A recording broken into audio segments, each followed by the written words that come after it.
V galeriji Majolka je potekala otvoritev razstave S poti po Islandiji. Tokrat je avtoric razstave kar 6.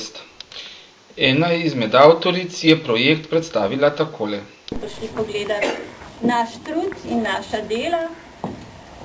Tudi jaz ne bi prav veliko več o nas govorila, ker se mi zdi, da se že kar majhno poznamo. Zelo rada bi pa poudarila, da še vse skozi delamo in upam, da bomo še dolg časa delali pod vodstvom mentorice akademske slikarke Zdenke Žido.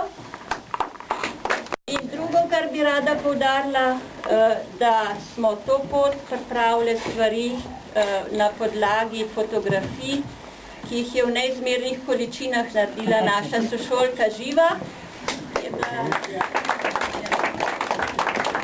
ki je bila letos na poti po Islandiji in lani, to poletje minulo, in nas je navdušila res z lepotami te daljne dežele, tako da smo se odločili, da bomo pač to razstavo posvetile tej deželi. Pred 70 leti sem prebrala od Jona Svensona knjigo Noni, Prigode malega Nonija in mesto ob morju. In od takrat naprej sem si želela videti to deželo njegovo.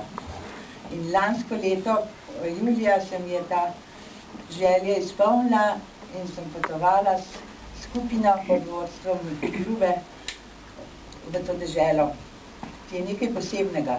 To je dežela ekstremov, dežela mehkega islandskega mahu in ostrih klifov, vertikalnih, dežela vode, dežela ognja, dežela lave.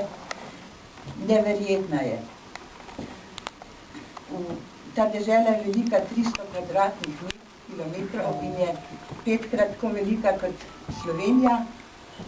Ima pa samo 320 tisoč prebivalcev, ki večinoma živijo v Reykjaviku, tam jih je 130 tisoč, drugače pa ob Kureri, kjer je bil doma Svensson, okrog 20 tisoč in še nekaj večjih, manjših naselij. Dogodek sta s petjem popestrili Mira Jarc in Dani Stražar.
Hola,